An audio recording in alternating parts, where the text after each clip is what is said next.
Welcome to another InWheelTime podcast.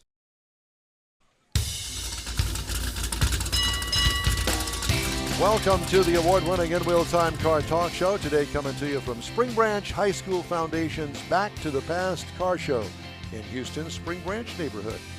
Just ahead, we have InWheelTime Time. I want to keep saying InWheelTime Tom or Tom. Jerry, either one. That includes our story of the week, recalls, and guess what the used car sold for. Jeff has this week's Motor Minute, and we review the new Toyota 4Runner in this segment of the InWheelTime Car Talk Show. Howdy, along with Mike out of this world Mars, we always need more Jeff Seekin. David Ainsley is going to stick his hand in here. Let's see your hand. You sure it's his hand? It doesn't make any difference. His hand. There okay. we go. Good thing he did I'm that. Don Armstrong. Glad you could join us today. Thank you very much. We appreciate you. Let's start, shall we, with our story of the week. We get our stories from Automotive News. Once the crown jewel of German automaking, Porsche has gone from profit powerhouse to crisis case in just 2 years. Porsche's warning on September 19th that its profits margin will reach 2% at most this year after the company upended its EV strategy at a cost of $2.1 billion shows the depth of the automaker's troubles. As a manufacturer with an entirely European production base, Porsche is heavily exposed to global trade friction. Vehicles exported to the U.S. from its home base in Germany now face a 15% tariff, costing the company hundreds of millions of dollars this year alone. China, once a growth engine for Porsche, has become a drag. Luxury sales cratered amid the country's real estate crisis. I didn't know they had one. Porsche's sales in China fell 21% during the third quarter, dragging down the brand's global shipments, which declined 5.7%. And Porsche's woes have been compounded by persistent supply chain issues, which all of the manufacturers are now dealing with. Slumping volumes and tighter bank lending have left many suppliers struggling to stay afloat, forcing Porsche to intervene financially in some cases. For example, Porsche had to take over battery supplier Varta to secure cells for its upcoming hybrid 911. Porsche's hard bet on electrification has failed. The brand aimed to make 80% of its sales fully electric by 2030, but the expected demand for electric cars has not materialized. Sports car buyers remain hesitant because of steep depreciation of EVs. A Taycan electric sedan sees its worth tumble just after 12 months, while the iconic 911 keeps its value even after a decade. Porsche's decision to make its new Macan SUV electric only has misfired. The Macan Electric is struggling to gain traction. New combustion-powered Macan is being developed, but it could be 2028 before it comes into market. This is just bad news. An even bigger hole is forming with the 718, which is a mix between a Boxster and a Cayman. The combustion-powered models will be discontinued this year, but battery electrics are unlikely to launch before 2027 because of battery supply issues. And the list just keeps on going. So the higher-end vehicle, the exotics, the Porsches, I'm sure the Lamborghinis, they're suffering more on this tariff than like a GM or a Stellantis or a Ford. I think to a point. Because of their high-end product. Well, but is it really the tariff that's the problem? Because, I mean, we were talking about part of that was the Chinese market. I'm having a hard time envisioning a 911 buzzing around China. Right. Well, apparently they've got lots of money. Well, some do in China, and they're not buying this whole electric move. And with apparently the real estate market in China, which is the first I've heard of it, that with the real estate market crashing in China, apparently there's not as much money, spendable, burning money. Cash. That kind of money, yeah. Yeah. Have you ever driven a Porsche? No. Okay. I rode in one. Back when they came out with the Cayenne, the big SUV, it was in a press fleet, our press fleet, and I got a chance to drive it for a week. There's nothing else like it. It doesn't drive like anything. You can't compare it to anything. It doesn't compare to a BMW. This is above and beyond all of that. So I haven't had one since, but I can tell you, and based on our recalls that we have, you never hear of a Porsche being recalled. That's true. Every now and then, and every once in a while. But it's rare. Yeah. But isn't it mainly the electric? But the quality of the vehicles is number one and has been number one forever. So there is that. Okay, got a couple of recalls to tell you about. This is you, Jeff. Continental Tire Americas is recalling certain Continental Terrain Contact, Cross Contact RX, Contiseal, and General Grabber HTS tires. They've been produced using the wrong rubber compound, causing the tread to detach.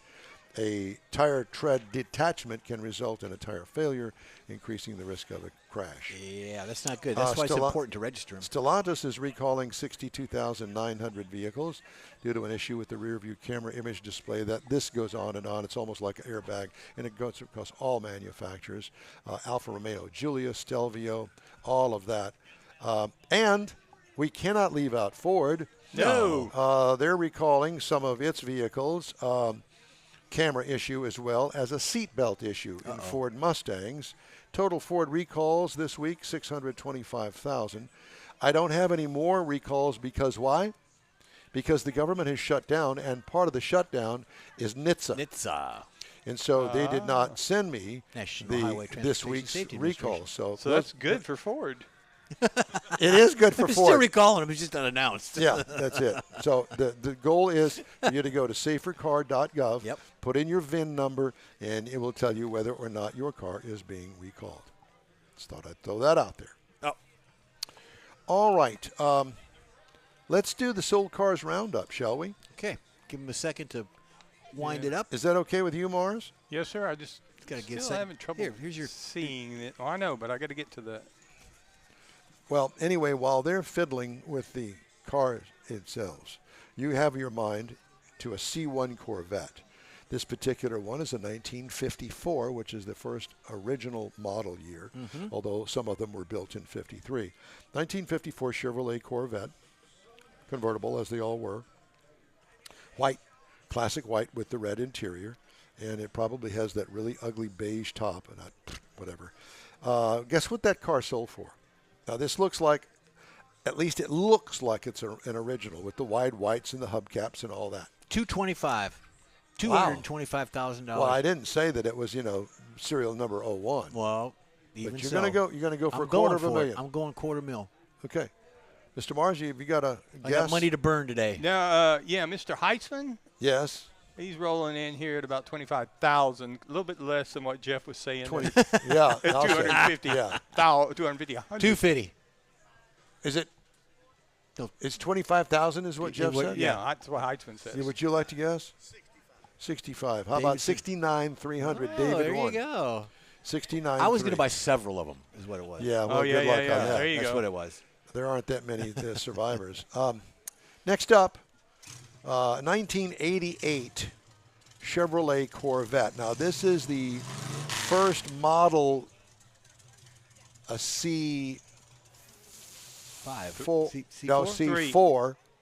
No, C3. No, this is a C4. 1988 Chevrolet Corvette. It looks clean. It looks stock. That's all I can tell you. What do you think that car sold for? 17. 25. David says 25.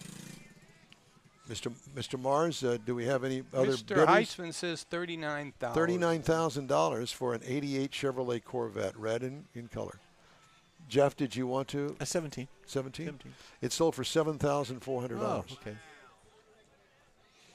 You Says see, a lot about you're that hanging year, on, Corvette. $7,400. You keep hanging with your Infiniti and all that stuff. You need to get you a classic. Like a Porsche. Or a Corvette. Whatever. Okay, this is for you, Jeffrey. Uh-oh. A 1972 Chevy Nova. Yeah, baby, I had Two-door, dark blue. It's not stock.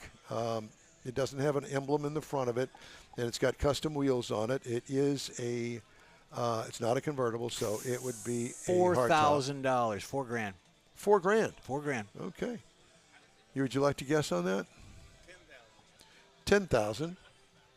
What did Mr. Heitzman say? Well, I think he's stalling. He's stalling. No, he's 27,000. 27,000. The car sold for $40,950. Ooh, it's a beautiful. beautiful. Nice one. It must be nice, yeah. Yeah, well, there it is. When I sold mine, $1,500. Yeah. Back in 77. Oh, well, 77. Yeah, okay. And you know what he did? He wrapped it around a tree. Did he really? Like 2 weeks later, yeah. Oh, no. That's too bad. Okay, this is for you, Mars. Yeehaw. A 1950 Plymouth Deluxe four-door sedan. That's what I need. That's exactly what you need. We're going to make that into the InWheelTime machine. You know what? I'll bet it doesn't have an exhaust leak or broken exhaust thing like your truck does. Exhaust manifold bolts. Okay, well, whatever it is, tick, tick, tick, tick, tick, tick, tick, and it keeps go, getting louder. Tick, tick, tick, tick, tick. I'm going to go 39. 39? 39. Heitzman's popping in at 41. He likes it. I can't, well, I'll show you the picture, but I'm going to show you the price, too, if I show you the picture. All right. You want to see the picture? Well, there's the picture. No, you don't. See, he's thinking 39 too. 1950. 3901. Go that way. How much? How much? Heitzman's 41. 41. All right. Would you like to guess? 32. David says 32. What do you say, Jeff? 39. 39. This particular car sold for $8,500. Oh, see. That's why I bring these cars up, because you can afford to get into the hot rod tour of Texas. That'd be a great road cruiser. Oh yeah, it would be. It's probably got a 3-speed on the tree. I'd have to take it to Ella Body Shop and fix it up for him Well, first. he's not going to deal with that. All right, next up is a 1996 Chevy Silverado. Now, I'm going to tell you right up that this is a 4x4. It's got, what he says here is a 4x4 bed. We call it a step side. Mm-hmm. And my guess is that it's maybe an all original, because I don't know why it's this price. But I just gave you a hit. A 1996 Chevy Silverado 1500. $8,000. $8,000. David? 8,500. All right. I'm waiting for Heitzman to come in here at 17,000, and I think he's going to be the closest. I think you're right, because it sold for $26,250. Wow. Yeah, that's a very popular body right now. And clean too, probably. Yeah, 2-door. And it's four-wheel drive. Yeah. All right, next up, and this is for the fine folks up there in Oregon. Lilienthal's. Yes, the Lilienthals. The 1988 Toyota Land Cruiser. 1988 Land Cruiser. It kind of looks like a Range Rover. It looks kind of like a Range Rover, kind of British. squared off like a Bronco, too. Okay. The later model Broncos. Well, come up with whatever you like. This is an 88 Land Cruiser. It looks stock, and all right, I'm ready. 21. 21 for Jeffrey. How about you, David? 23. Heitzman's at 23. You can't have 23. It sold for $47,250. See, between you and Heitzman, you could have bought it. Yeah, $47,250. David said 47. Speaking of which, how about a 1970 International Harvester Scout, silver? It's got some aftermarket wheels on it. It's got a black top on it. Were the tops on the Harvesters? Were they? I don't remember. Could you take those off? Best I remember, you could take all of them off. Yeah, they just weren't. So. They weren't soft cloth. They were just hard. Yeah, they were hard tops. Yeah, it's like a fiberglass thing. Yeah. All right, so I'm going to go 70 Harvester Scout. 31. 31. David? Harvester. A 70 International Harvester Scout. Heitzman's at 33. He's at 33. I'm going to show you the picture. There's the picture. That's another one that's very popular right now. So he says 33. What do you say? 25. He says 25. It sold for $44,100. Oh, man. You know, Barrett Jackson is on from Scottsdale winter version, and it's on TV. It started Thursday, and they had some of the lower-end cars. There was a Maybach, a 20-year-old Maybach that went for like $8,000. Well, and it had 50,000 miles on They it. can't find parts for that. Exactly right. And So- some of the lower-end stuff was going pretty cheap. this is a 1967 Mercury Cougar XR7. Now, an XR7 is the hopped-up one, okay? There it is. White in color, okay? What do you think there, Jeffrey? I'm thinking 27. 27, and one of our online guests, what do they say? Yeah, he's still thinking. Okay, well, I don't have time to wait. 17. 17. What are I'm you? 27. 27. Heitzman's at $11,000. $9,750. There it is. There you go, Jeff Heitzman. You can buy it. Okay, so that's our sold car He's roundup delaying for because he's Googling them. It probably Good for is. you, Jeffrey. Probably is. Anyway. All right, we're going to take a quick break. Coming up, a review of the Toyota 4Runner, which is all new for this year, plus Jeff's Motor Minute, when the InWheelTime Car Talk Show continues right after this break. I can't get there. I can't see it.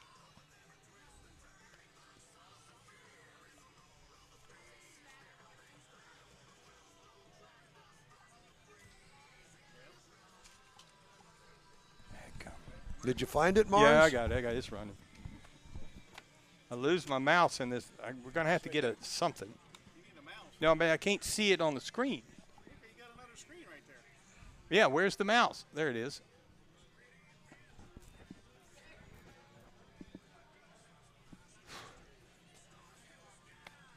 I hope you're making notes of all of this stuff, Mr. Mars, so we don't have to go through this next time. Because there is going to be a Christmas version of Tailpipes and Tacos. Are you okay? Yeah. He's counting down. Tailpipes and Tacos in December sometime. We need a whole shadow box over that thing. Yeah, that's what I'm thinking. Either that or brighten it up. Have you thought about that? I don't know that would do it because I've got such a strong reflection of me in the white shirt. Everything kind of blends in. Okay. 30 seconds. The only thing is we got to make sure they know that we can't. I already told Chase we cannot do December the 6th. Well, you need to tell him again. What's December the 6th? Gulf Coast Auto Shield. And that's going to be our last one unless he starts coming up with some money. Okay. Well, tell him now. And if he books it on the 6th, then say, hey, you're out. They haven't said, but normally they're on the third Saturday, so that would be about the 18th or 19th, but it's getting pretty close to Christmas there.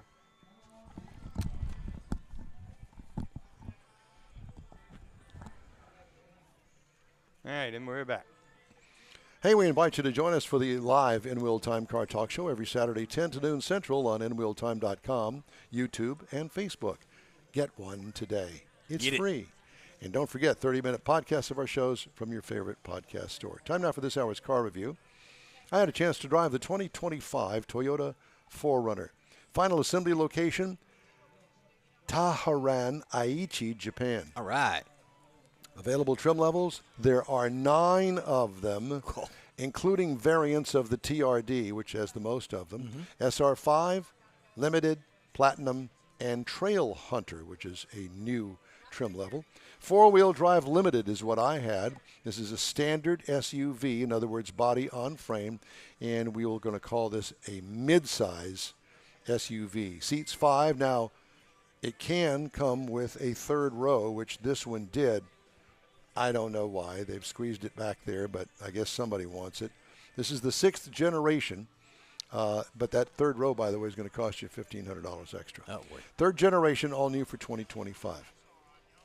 The new skin on it still retains the 4Runner look, but it's more muscular, a little more edgy than the older model. 3-part grille includes a skid plate down low in the version that I had. Bigger wheel options add a sophisticated street look to this. Modern tail lights bookend the large tailgate with a sunshade over the rear window. What I liked about it, the new look, was 16 years in the making. We hope that you enjoy it, and so do they.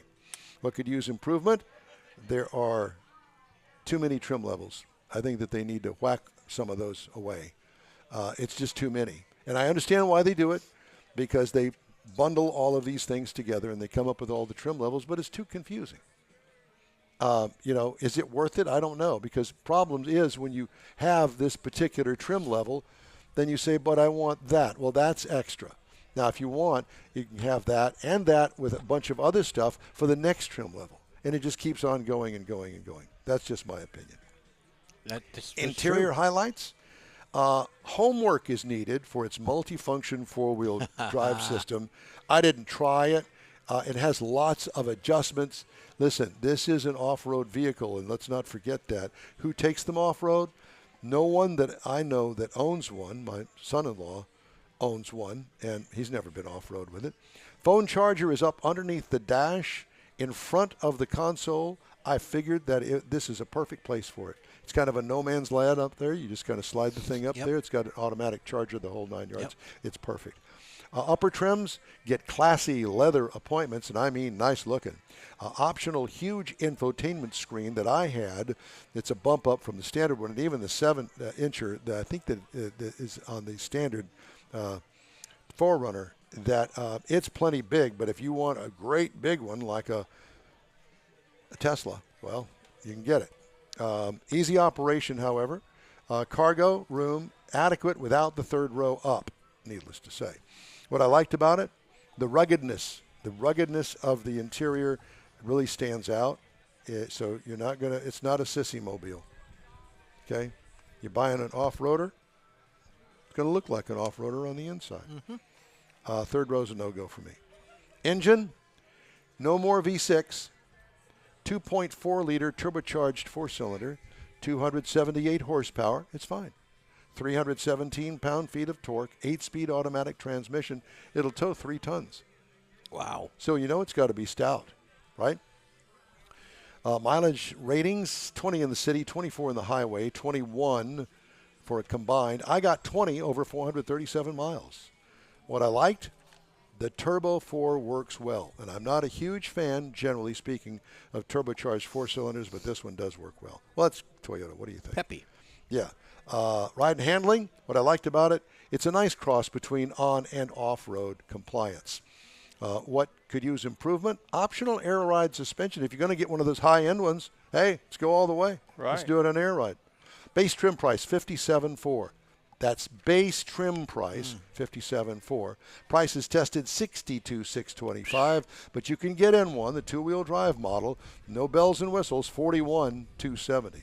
Competitors, the Jeep Wrangler starts at $32,095. Ford Bronco, $38,995, which is probably its closest competitor. And the Chevy Tahoe, because GM does not have anything really that competes in this class. The Chevy Tahoe, $58,550. There is no midsize from GM. Then they go up from there drastically. Yeah. And that's my review of the 2025 all new from the ground up Toyota 4Runner. And they're probably selling a Google amount of them. I'm sure, because once you get in one of those things, it's really hard to get out of because they're nice and but nobody takes them off road that I know of anyway. Hey, just ahead, we've got the Motor Minute, and we're also going to have news headlines. It's all coming up here on the InWheelTime Car Talk Show.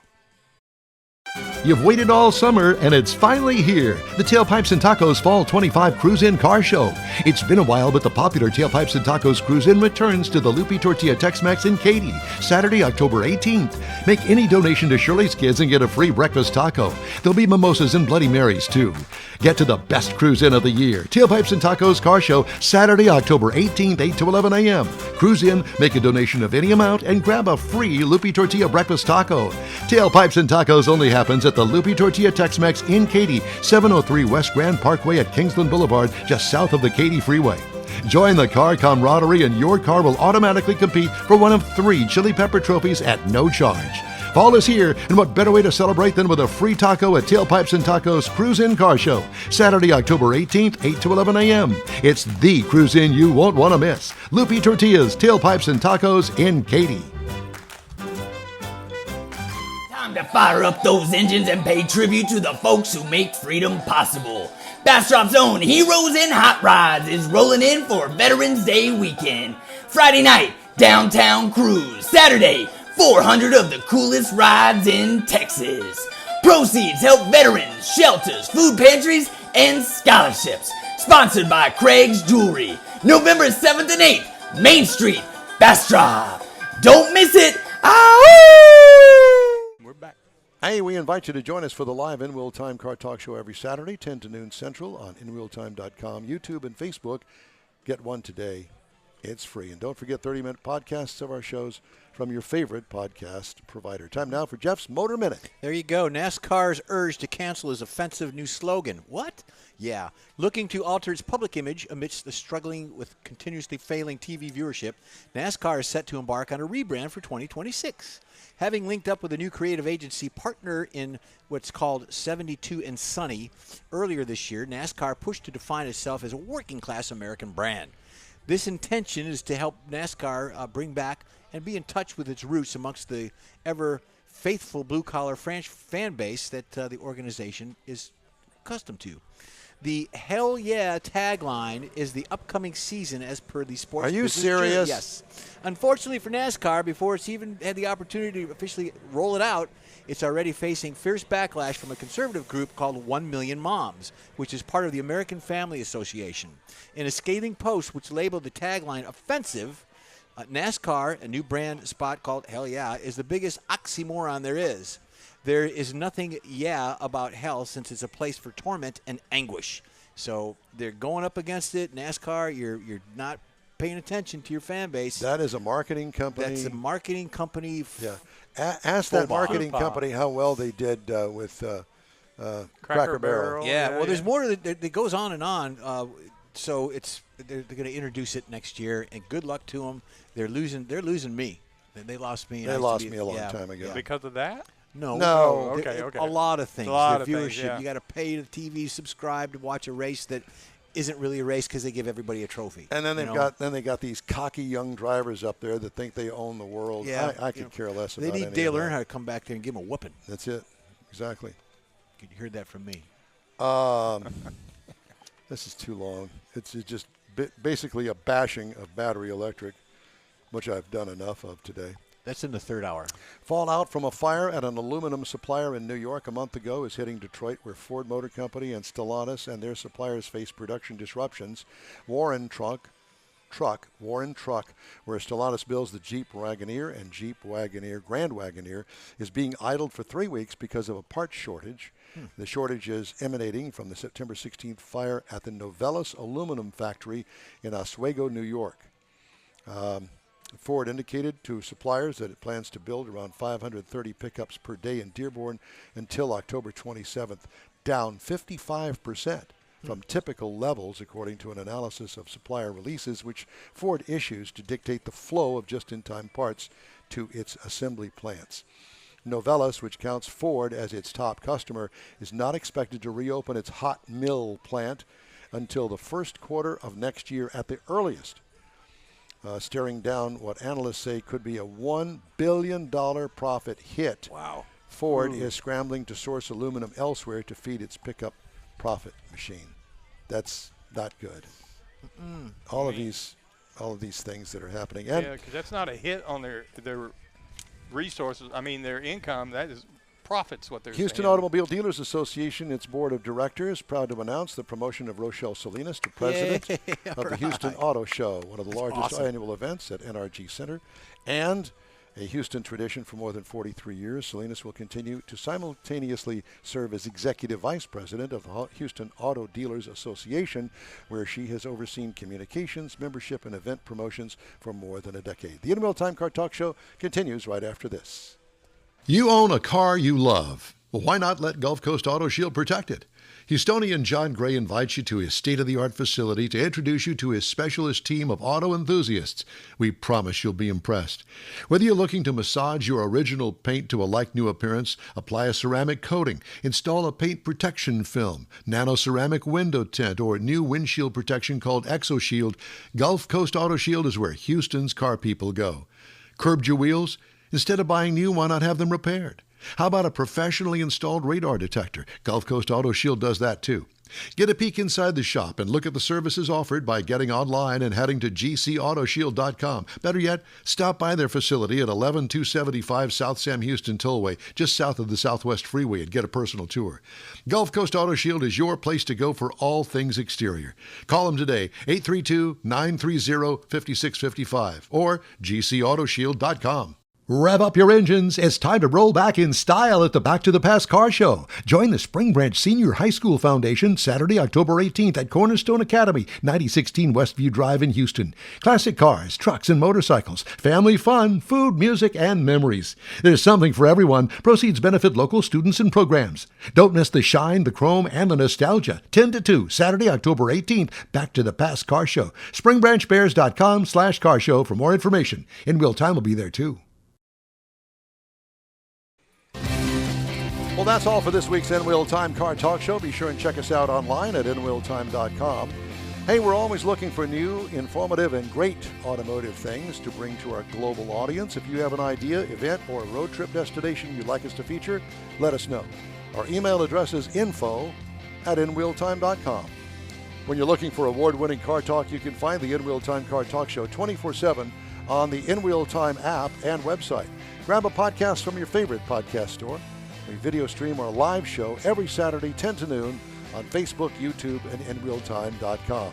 The InWheelTime video technical director is we always need more Jeff Zekin.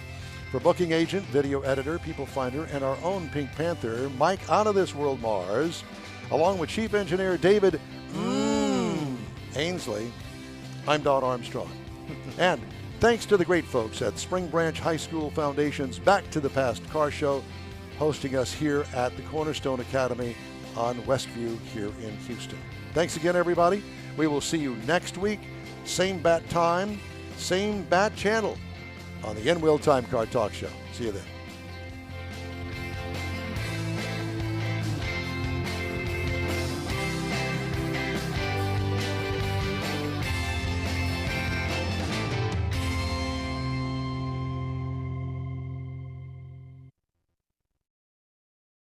That's it for this podcast episode of the InWheelTime Car Show. I'm Don Armstrong, inviting you to join us for our live show every Saturday morning on Facebook, YouTube, Twitch, and our InWheelTime.com website. Podcasts are available on Apple Podcasts, Spotify, Stitcher, iHeart Podcast, Podcast Addict, TuneIn, Pandora, and Amazon Music. Keep listening, and we'll see you soon.